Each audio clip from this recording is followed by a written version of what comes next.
Bonjour, je suis Gaël Châtelain-Berry, bienvenue sur mon podcast Happy Work, le podcast francophone le plus écouté sur le bien-être au travail. Pour cet épisode, je vous propose de vous mettre de bonne humeur, même un lundi matin. Oui, vous allez vous dire, non mais attends, t'es gentil Châtelain-Berry, mais le lundi matin, nous, on y va un peu avec des pieds de plomb. Eh bien, ce n'est pas une fatalité, et ce que je vais vous expliquer pendant cet épisode est valable pour tous les jours. Et en fait, cela tient en 6 petits points. La première chose, tous les matins, réveillez-vous avec une petite routine. Alors pas besoin d'imaginer des trucs hyper compliqués, non, une routine qui vous fait plaisir. Pensez à ce qui vous fait plaisir le matin. Ça peut être d'aller acheter votre pain au chocolat, promener votre chien, aller réveiller vos enfants, faire un bisou à votre compagnon ou à votre compagne, sortir du lit pour aller vous faire un café.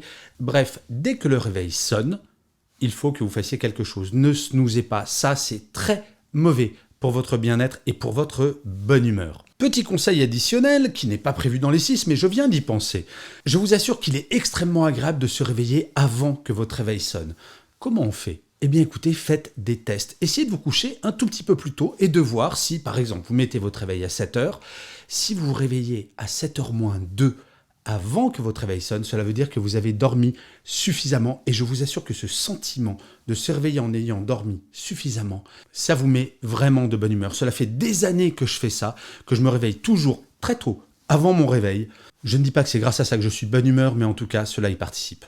Le deuxième point pour se mettre de bonne humeur, il va vous sembler peut-être un peu contraignant, mais attendez que je vous explique. Faites du sport, mais pas forcément un jogging de 40 km ou des pompes pendant 1 heure, non, même 2 minutes. Faites du stretching, faites des squats, vous savez, le truc où on fait comme ça, là, on se baisse pour se réveiller. Même 2 minutes, peu importe. Vous allez voir que le fait de prendre soin de vous, de prendre soin de votre corps, ça va vous mettre également de bonne humeur parce que vous aurez le sentiment que vous faites quelque chose pour vous. Donc même 2 minutes de sport, faites-le. Avant le petit déjeuner, c'est encore mieux.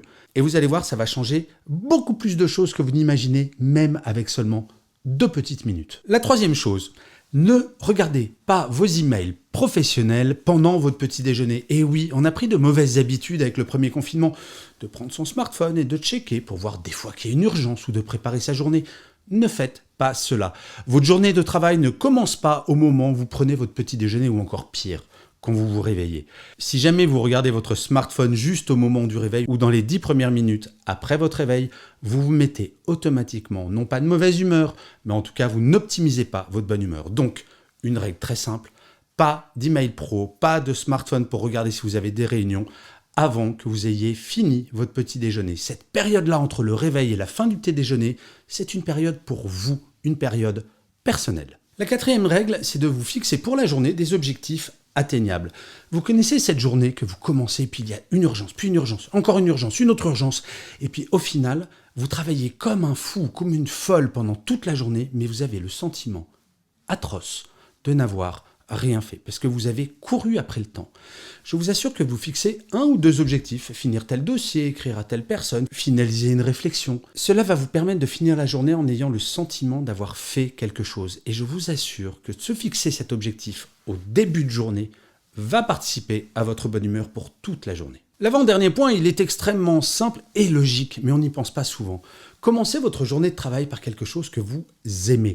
Non, ce n'est pas parce que vous êtes en pleine forme, parce que vous commencez votre journée, qu'il faut s'attaquer à des trucs très durs et qui vous saoulent.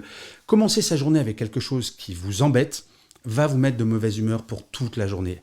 Alors que si vous commencez par quelque chose que vous aimez, ça peut être un dossier, mais ça peut être aussi boire un café avec vos collègues si vous êtes en présentiel, ça peut être quelque chose vraiment qui vous envoie une onde positive concernant votre travail. Prenez cette chose et tous les matins, commencez avec celle-ci. Vous connaissez cette expression, se lever du pied gauche, qui veut dire que quand on se réveille de mauvaise humeur, on reste de mauvaise humeur toute la journée. Eh bien, une journée de travail, c'est pareil. Si vous commencez votre journée par quelque chose que vous aimez, vous allez être de bonne humeur pour toute la journée. Et en plus, ça va vous donner de l'énergie pour après faire des choses que vous aimez moins, ce qui est plutôt pas mal. Le dernier point, et ce n'est pas le moins important, évitez ce que j'appelle et celles que j'appelle les comme un lundi. Alors c'est quoi un comme un lundi ? Eh bien c'est quelqu'un que vous allez rencontrer dans un couloir ou alors en visio et vous allez lui dire « ça va ?» Et la personne, avec une tête un petit peu défaite, va vous répondre « bah, comme un lundi ?»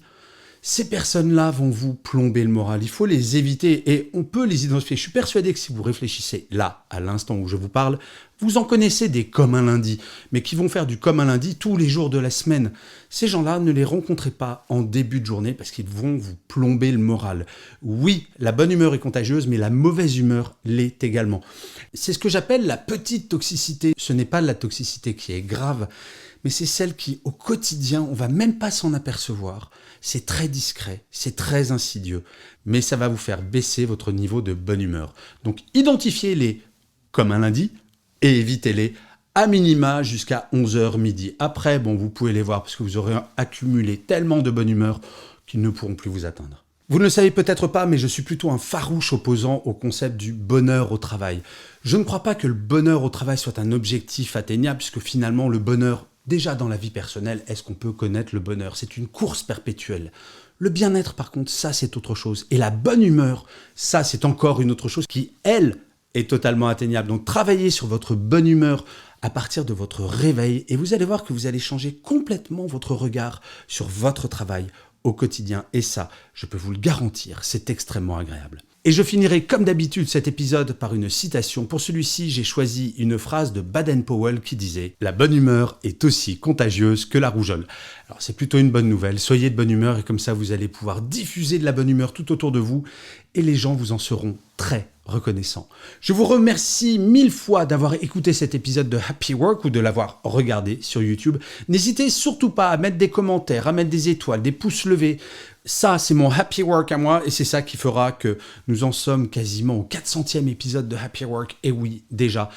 Et je suis certain que si vous mettez des pouces levés, des likes, des étoiles, des commentaires et que vous partagez, bientôt on en sera au 1000e et j'ai très hâte de fêter cet épisode. Je vous dis rendez-vous au prochain épisode et d'ici là, plus que jamais, prenez soin de vous.